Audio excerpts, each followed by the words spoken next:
Iniciamos nuestra proyección de Proyecto Escuela 3. Hoy vamos a hablar un poco de JSON, persistencia, manejo de imágenes en el servidor. En esta primera parte vamos a hablar un poco sobre JSON y persistencia, cómo se hace y cómo se obtiene.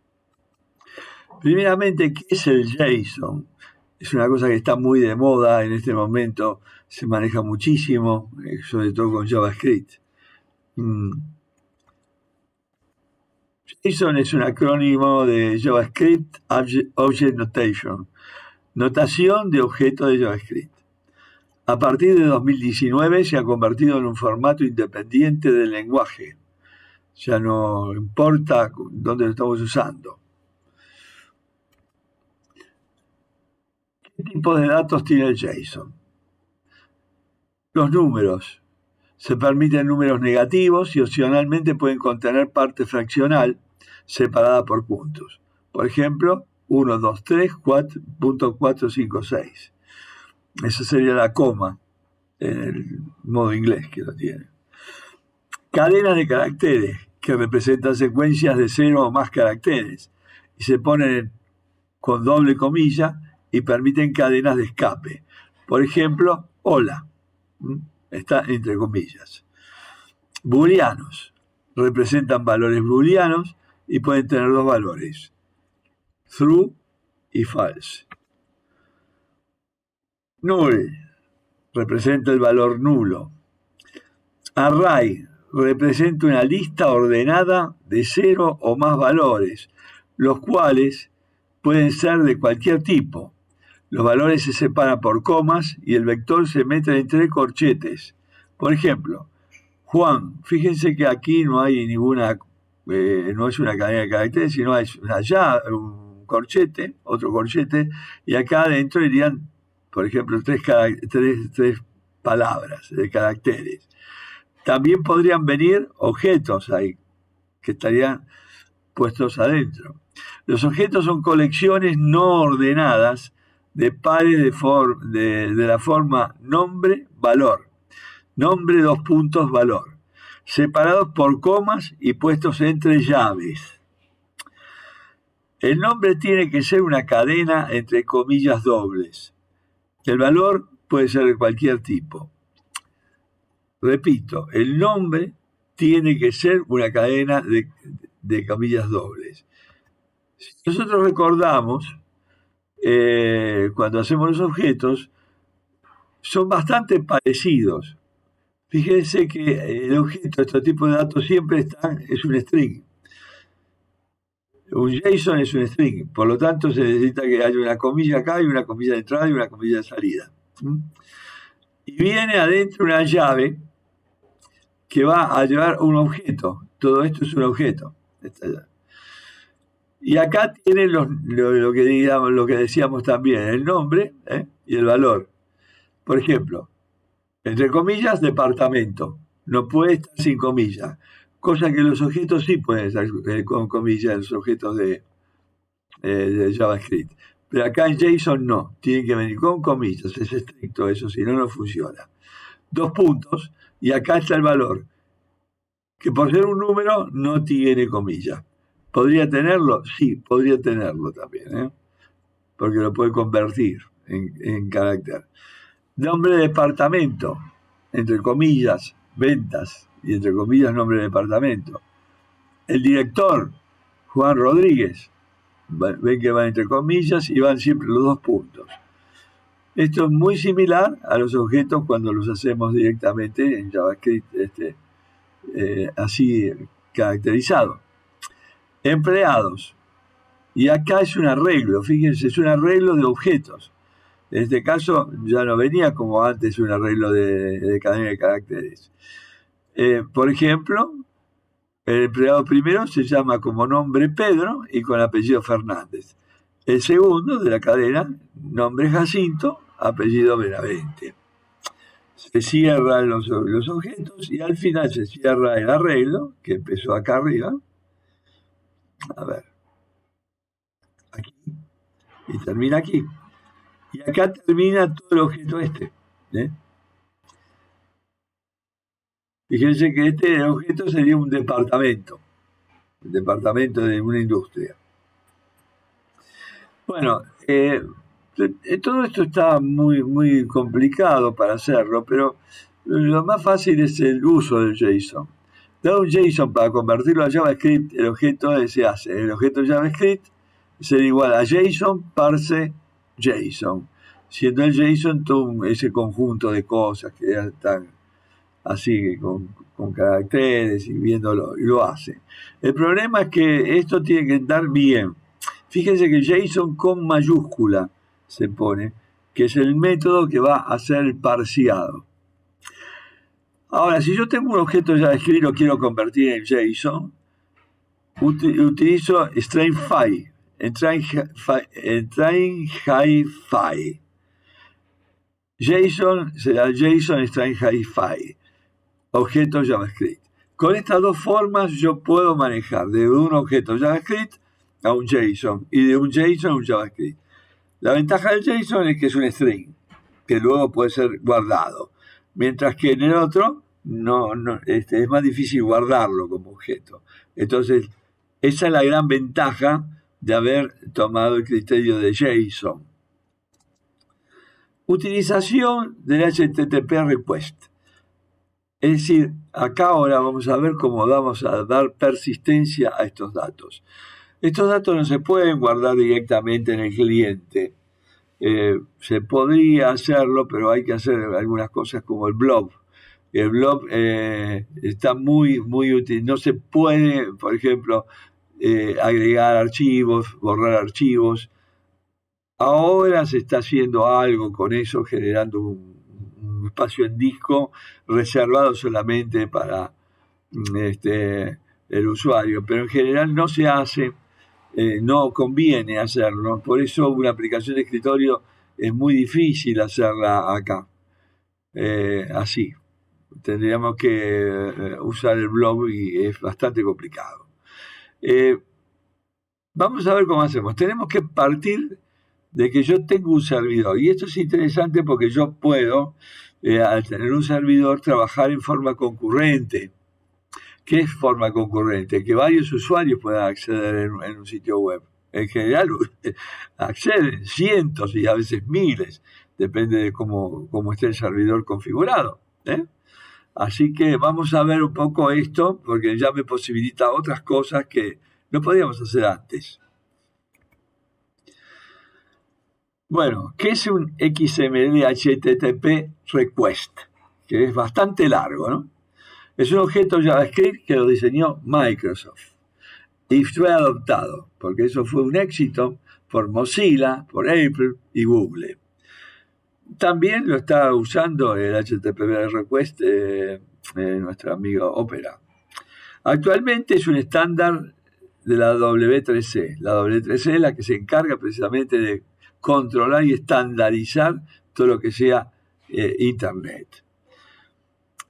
Es una manera fácil de obtener información de una URL, de una página sin interrumpir lo que se está haciendo.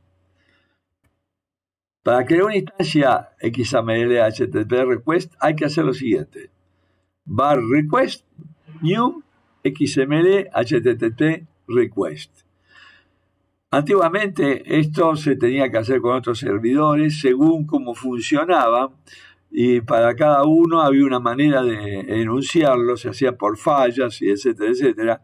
Pero ahora todos los estándares se han unificado y se hace de una sola manera. Ya con HTML5 se tiende a hacer este tipo de request. Bueno, hay una serie de atributos. Un atributo de XML HTTP request es el ready state. Tiene los siguientes valores. Ready state 0 todavía no se llamó a open, que es un método que abre el sitio. Vamos a verlo dentro de un ratito. El 1 todavía no se llamó a send. Está el open, pero no se llamó a send, que es enviar el dato. El tercero fueron enviados y se le agrega la cabecera, el encabezado, y el estado está disponible. Entonces, primero hay que hacer un open, luego el encabezado y luego el send. ¿eh? Así sería la cosa. Pero el 2 está cuando ya está el encabezado y el send y el open. Tercero, está descargando el response test. Ya se fue, está en el cliente y tiene una información parcial. Y cuarto, es cuando ya regresa del servidor con todos los datos y la operación está terminada. Pero ¿qué puede ocurrir? Que puede ocurrir que haya un error, o puede no ocurrir que haya un error. Por lo tanto, hay un atributo response test que puede tener el pedido como texto null o como texto. La respuesta sería lo que se esté esperando. Si el pedido no fue exitoso o aún no fue enviado, no está la respuesta. No puede ser analizado como XML y entonces ya no me daría el response. La respuesta es analizada como un texto XML y es de solo lectura. Es decir, sería la respuesta que me manda el servidor. Pero hay un atributo fundamental. Si está bien o está mal el pedido. Si el pedido se hizo, hay un código HTTP result que da status 200 cuando da un resultado exitoso. Y si tiene otro número de status, que hay varios status de los que se van produciendo, eso había un listado de status, a nosotros nos interesa que sea 200, si da 200 es que está bien. Ese atributo, entonces podés leer el response test, que es la respuesta. Ese atributo es solo de lectura, yo no puedo modificarlo. Bueno, el evento on ready static change ocurre cuando el atributo ready state, el ready state es 0, el 1, el 2, el 3, el 4, cambia. La respuesta ocurre en la interfaz del usuario y no en el servidor, que es decir, el servidor no va a dar el 1, 2, 3 y 4. El servidor no lo ve el usuario esto. Bueno, veamos los métodos. Los métodos tienen el open. ¿Qué sirve el open? Inicializa el pedido que vamos a hacer, la petición desde el cliente.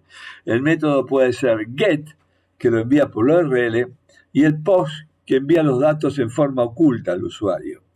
El get tiene el inconveniente de que al mandarlo por la URL es visible por todos los snipers y puede ocurrir que vengan y te roben los datos. El post es más oculto. Hay que tener cuidado porque también el get es mucho más rápido, pero ¿cuál es el problema? Que se ven todos los datos en la URL. Y que la URL tampoco no puede tener muchos caracteres guardados, mientras que en el post sí. En el post se pueden enviar hasta archivos, se pueden enviar un montón de datos, miles y millones de datos. Bueno, la URL es la dirección al servidor donde se envía la petición. Por ejemplo, yo lo voy a enviar en nuestro servidor al default ACPX, que es una página que la usábamos antes como formulario, pero ahora en esta vez la voy a usar como servidor. Y asincrónico, si yo quiero que maneje de manera sincrónica o sincrónica. La manera sincrónica quiere decir que yo lanzo el send y cuando termina me lo devuelve. Pero mientras tanto podría seguir trabajando con otras cosas. Mientras que si yo le pongo false, espera hasta que termine y no puedo seguir haciendo otras operaciones. En general vamos a ponerlo false para evitar el problema de que se nos pierdan los datos. Pero el que quiere usarlo mucho más completo, bueno, podría usar el true. Va a tener más complicaciones. Bueno, el XML-HP request header es para hacer las cabeceras. Si esto no anda, si esto no lo pongo, después de invocar el método open, se aplica la propiedad setRequestHeader. El request header construye la cabecera y está diciendo qué tipo de contenido tiene. En general, el post que hacemos así con el XML HTTP request maneja este tipo de aplicación. también podía ser otro tipo de aplicación, pero la que mejor nos va a dar es esta, XWWW for URL encode. Es decir, que lo va a manejar para obtener los resultados. El método send que viene con minúscula, acá está puesto con mayúscula porque me lo dio automáticamente esto, envía la solicitud. Si la solicitud es asincrónica, ¿qué valor predeterminado? Este método regresa tan pronto como se envía la solicitud. Si la solicitud es síncrona, este método no regresa hasta que llega la respuesta. El método send, que pasa el data, envía la solicitud. El otro lo genera. Este lo envía. Si la solicitud es asincrónica, que es el valor predeterminado, este método regresa tan pronto como se envía. Bueno, el data, ¿qué es el data? El data son los datos que se envían en la petición y se compone por un string que contiene un conjunto de nombre igual valor, separados por un ampersand. El ampersand es, por ejemplo, data, nombre, José, ampersand, apellido, Martínez, ampersand, lo que fuera. Y cada uno de estos datos va teniendo el nombre y el valor. Acá no vienen con comillas y con 2 puntos, punto y coma, ni nada de eso. Vienen así, nombre igual a tanto, esto igual a tanto. Veamos cómo se hace esto. Entonces nosotros tenemos un constructor en nuestra función que está en el data.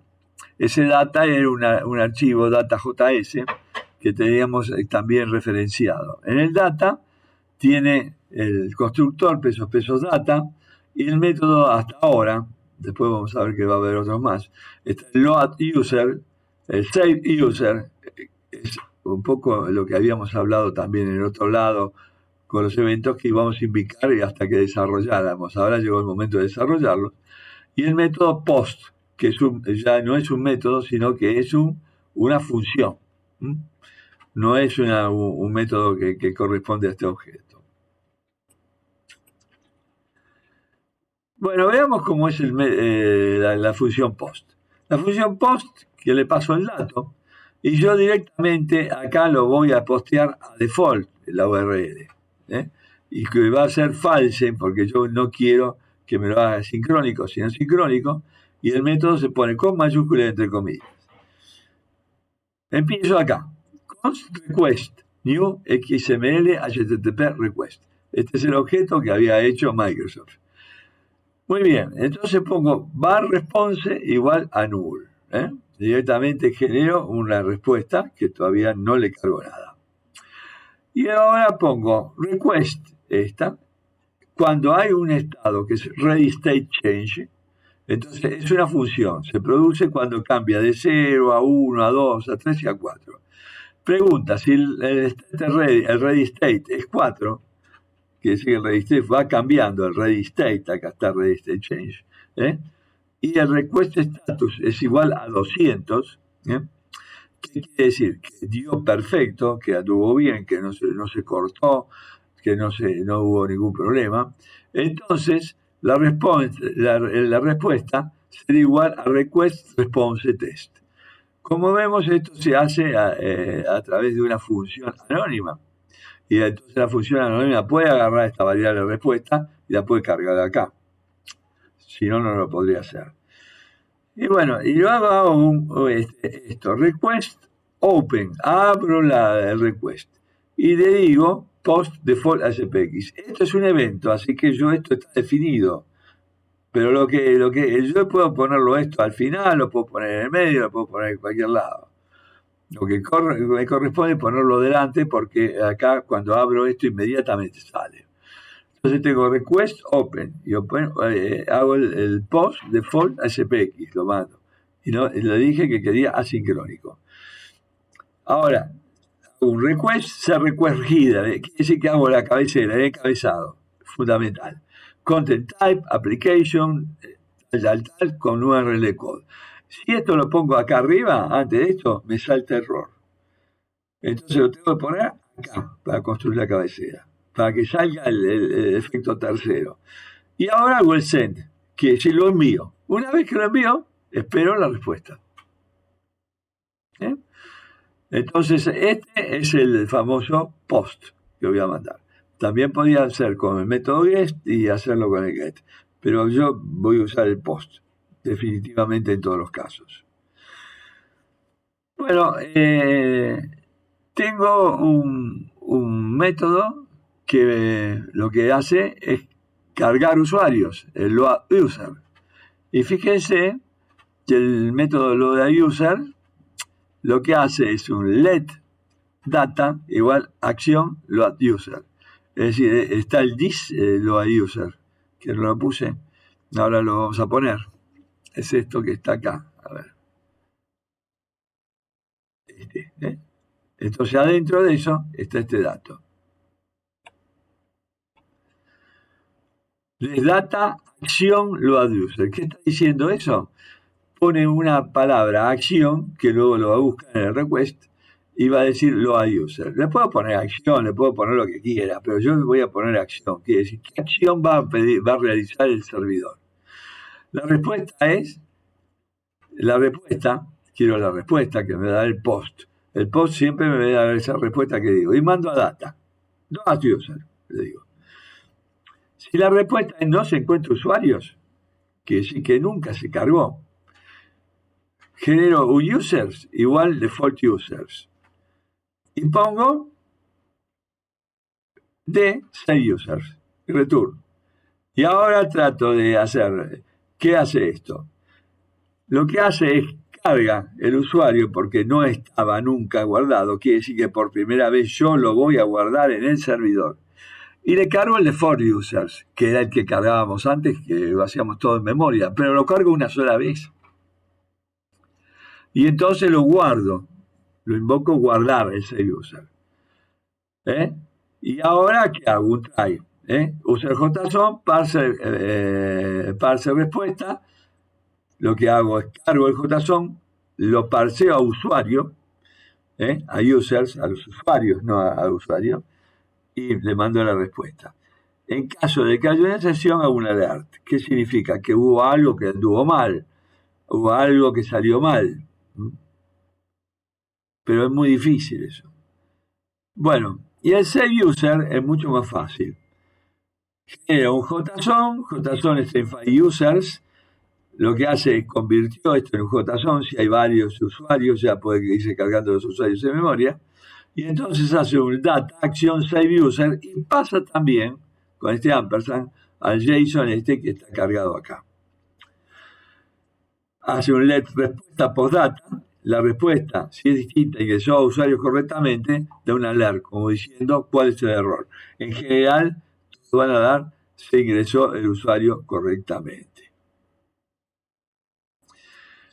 Bueno, vamos a ver un poco el proceso del cliente-servidor. El cliente, es decir, nosotros como usuarios, enviamos el post. Y en el servidor la página de default de SPX lo recibe en el evento onload. Y pregunta a ver si el request acción está. Según la acción sugerida, el servidor elabora una respuesta junto a la base de datos, a los datos entregados. Si le manda el JSON, lo guarda el JSON, si no, si le pide un JSON, devuelve el JSON y hace la lectura. El servidor envía la respuesta que contiene el resultado del pedido. Y el cliente recibe la respuesta y actúa en consecuencia. Ese es el proceso. Cliente envía, el otro recibe el dato, lo elabora, lo manda y lo devuelve. Este es un proceso que va a hacer el cliente. No va a trabajar con una elaboración que teníamos antes con, por ejemplo, una CPX, que es mucho más complicado. La CPX acá trabaja como una especie de servidor. La página de default de CPX está compuesta de dos clases parciales. ¿Qué significa una clase parcial? No sé, ustedes, no sé si la estudiaron, tendrían que haberla estudiado, pero una clase parcial se descompone en dos, se puede descomponer en 1, 2, 3, 5, 10 clases, que forman la misma, cuando yo le pongo partial class y tienen el mismo nombre, todas se compilan como si fuera una. Y entonces tiene una parte default, que es la que contiene el HTML de la página, y tiene una parte default SPXS que maneja en C# los eventos de la página. Nosotros usaremos este evento y esta parte eliminamos todo salvo el encabezado. Entonces, directamente yo voy a usar acá y acá voy a trabajar en default SPXS. Yo quiero ver un poco el Space System I/O. IO abarca el manejo de archivos. Tiene muchas clases. Pero a mí lo que me interesa en este momento manejar es una sola clase, la clase File, que es una clase estática. No sé si ustedes saben lo que es una clase estática. Una clase estática, la única instancia es la misma clase. Es decir, no hay que agarrar y llamarlo nada. Yo cuando digo File es la clase estática y los métodos tienen que ser estáticos y públicos. Entonces, vamos a utilizarlo. Por ejemplo, el File exist, que es, devuelve un true si existe y false si no existe. ¿Y qué le tengo que pasar ahí? El path. ¿Cuál es el path? Y el path es directamente lo que vemos ahí cuando hacemos vemos en el explorador. C, /, invertida, tal, dato, tal, otro. Existe el path absoluto y el path relativo. Acá se utiliza el path absoluto. Es decir, que empieza desde la base, desde el C, tanto hasta el final. Entonces, el camino absoluto del directorio de archivos. File delete path elimina un archivo. El método delete elimina un archivo cuando yo le paso el path. Busco el path y lo elimina. Si lo encuentra. Si no lo encuentra, no. Hay otro método que quiero hacerlo. File write all text, el cual yo le paso el path y el text. Este pisa, guarda el archivo en el path con el texto text. Y luego lo hace si, por ejemplo, no existía el archivo, lo crea y lo mete, el file write all. Pero si existía, lo pisa directamente y envía de vuelta el texto. Por eso, todo el texto ese me lo pisa al otro y directamente me deja este archivo. El fill read all text se le pasa el path y me devuelve todo el interior, el contenido que está en el path.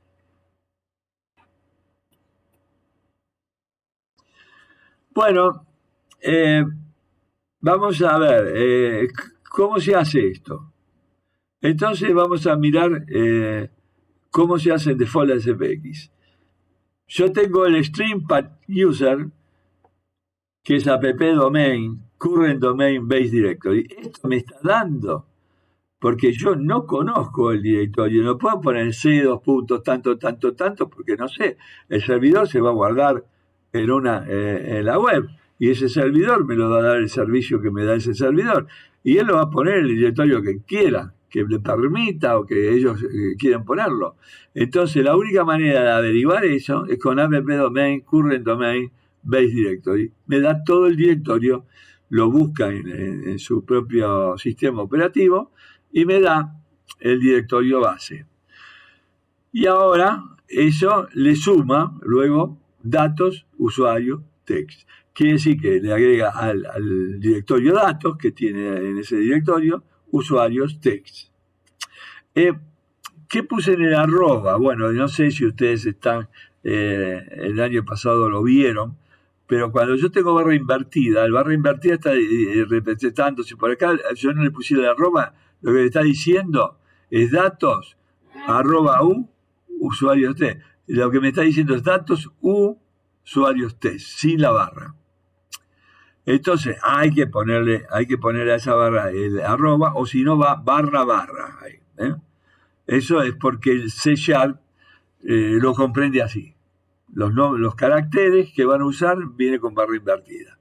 Entonces hay que usarlo de esta manera, o usar barra invertida cuando quiera poner un directorio. Bueno, y luego está el page load, que es cuando yo cargo la página, Y hay una función que yo construí dentro de la página, que es el SaveUsers y el LoadUsers. Vamos a ver cómo son cada uno de estos. En el payload, lo que hago, tomo el request. El request es lo que se manda del cliente. Y pregunta la acción. Vean, ¿se acuerdan que yo había puesto acción? Bueno, si es nula, no hace nada. Pero si no es nula, hace un switch, request action. Bueno, ustedes ya conocen lo que es el switch, ¿no? Si no lo conocen, bueno, es hora que lo estudien. Y ahora pregunta, en caso de que la acción sea igual a LoadUsers, que es la que pusimos ahí en nuestro servidor, acción LoadUsers, me invoco el método LoadUsers y rompo el break. En caso de que sea SaveUser, invoco el método SaveUser y hago un break. El break es necesario, si no, no se puede hacer en los casos. Puedo poner acá un montón de instrucciones, pero el break me termina la instrucción en cada uno de los casos. Bueno, vamos a ver cuáles son los métodos SaveUsers y LoadUsers. Primeramente tengo un string JSON en SaveUsers. Me mandó el request JSON, que era lo que yo había cargado. ¿No? Me cargo una cosa. Y entonces, ¿qué hace? Un file write all text, user JSON. Y ahí me lo escribe, en donde lo tiene que hacer. Que era el directorio que teníamos antes. El directorio que tenía el básico más el data.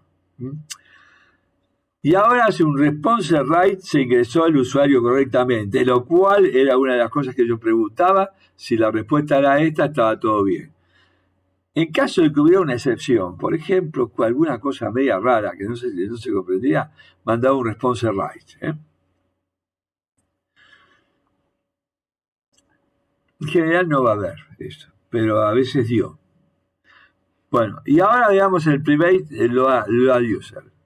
Si no existe la familia PathUser, hace un response write, no se encuentra usuarios. Y entonces retorna. Si no, si se encuentran los usuarios, hace un read all text PathUser, y se lo pasa a JSON y lo manda con un response write. El write, en cierto modo, manda a la página. Y me va a dar esa famosa respuesta que tengo. Bueno, yo tenía, ustedes se acuerdan del main user que pusimos en la presentación anterior, se acuerdan que yo dije que había que implementarla. Bueno, acá la implementamos. Lo invito a data.loadUsers y al otro SaveUser hago data SaveUser. No invento más, no hago como antes que le cargaba en LoadUser el default. A user le cargaba el default. Esto ya me lo carga el usuario en el default. Bueno, me gustaría que viéramos, a ver cómo podemos hacer, a ver si puedo. Que viéramos acá. Ven que acá están datos. Esto es el dato donde se va a guardar los datos que van a estar. Vamos a ver acá, a ver si vamos a refrescar, explorar. A ver. Ahí.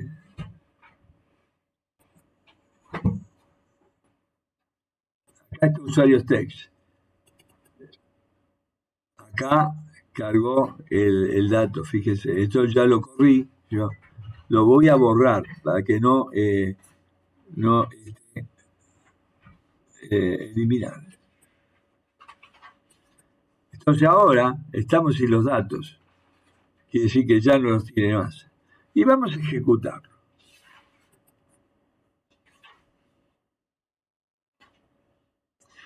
Me gustaría, antes de ejecutar esto, voy a hacer una especie de depuración para que se den cuenta que lo que pasa. Voy a default y voy a ver cuando yo hago un read. No, este no. Voy a poner acá.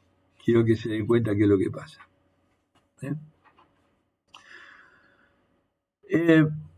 Directamente voy a ejecutar este evento. Ingresar al sistema.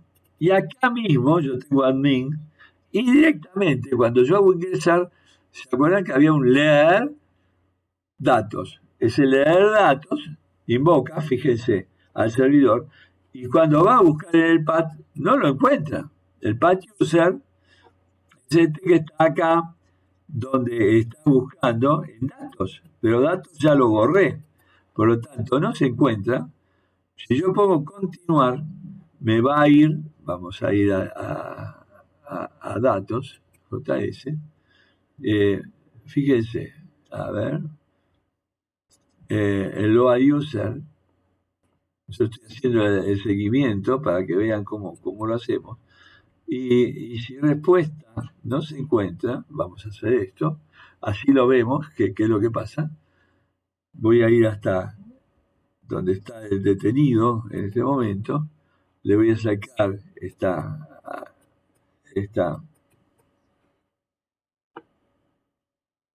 bueno, acá me dio que no anda esto, entonces pongo continuar, y si acá me da la respuesta, veamos, la respuesta no da porque se paró todo, vamos a entrar de vuelta acá. Como yo la respuesta todavía me la va a dar, yo puedo ahora ya no servirlo como estaba en el servidor, vamos a entrar de vuelta y vamos a ver qué pasa.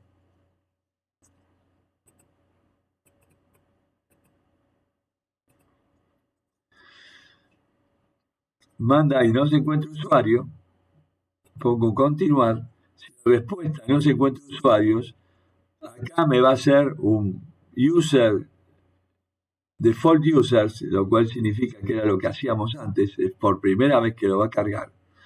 Y pongo continuar, y acá lo suprimo. Y ahora lo voy a mandar al save users.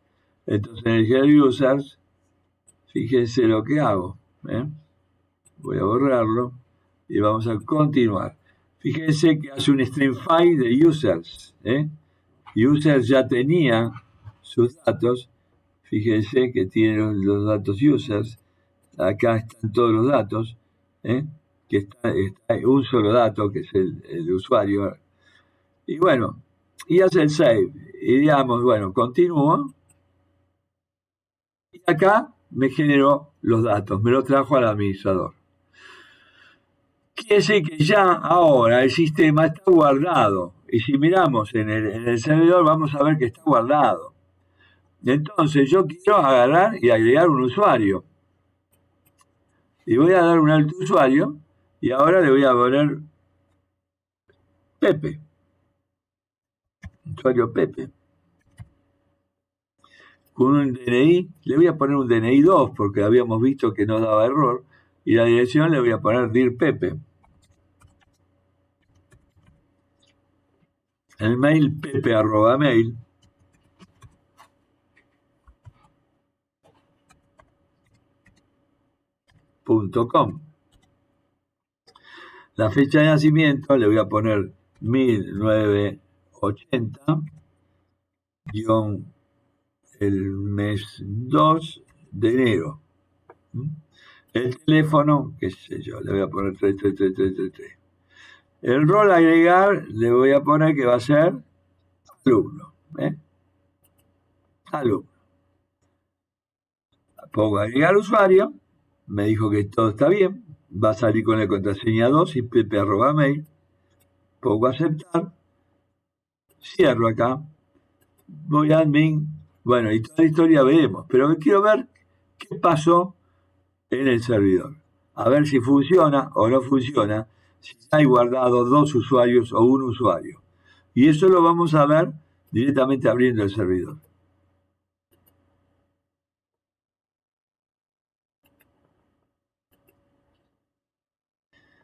Abro acá, vamos a datos, vamos a ver el explorador.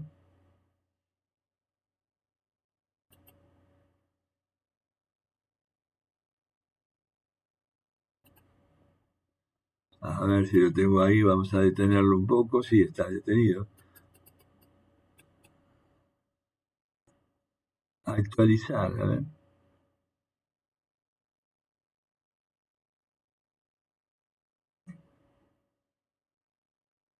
A ver, ¿cómo hacemos esto? Abrir explorador de archivos. Usuario usted, vamos a ver cómo está. Fíjense acá que tenemos los dos. A Pepe, que es alumno, que tiene, fíjense, estudio, imagen, roles, todo, y cierra. Fíjense que acá está agregado todo, todos los datos. 1982, el febrero primero, el teléfono 333, el mail pepe@mail.com, y el usuario tiene imagen de su usuario, tiene el rol alumno. Fíjense cómo está todo, que lo tiene al revés, pero lo tiene ordenado, como está, y directamente están los objetos. Este ya lo tiene de otra manera, pero todos los objetos tienen los datos completos, porque solo ingresamos como vino entrando. Bueno, todos los que van a entrar ahora van a entrar así. Bueno, muy bien. Fíjense ustedes cómo quedó ya vinculado y yo lo puedo encontrar. Ahora veamos, yo ahí paré, ya antes salía de la memoria y no andaba. Vamos a ver si ahora me lo va a recuperar. Pongo ingresar al sistema. Lógicamente que ahora no tiene nada de memoria. Ahora voy a poner Pepe arroba. No, Pepe, no, si lo pongo Pep no va a encontrarlo. Pepe arroba mail. Si yo lo puse bien, vamos a ver si anda, .com. Y acá voy a ingresar la contraseña que es el 2. Fantástico, lo encontró los roles alumnos. Yo puedo cambiar el perfil acá y le puedo poner que, bueno, la imagen del perfil todavía no la puedo poner, pero pongo la contraseña Pepis, que lógicamente me la va a cambiar acá, me va a pedir que la haga de vuelta, Pepis. Pongo modificar usuario, se ha modificado correctamente. Ahora salgo, vamos a salir de todo y vamos a empezar de vuelta a ver si puedo, tengo que entrar con Pepis o con Pepe.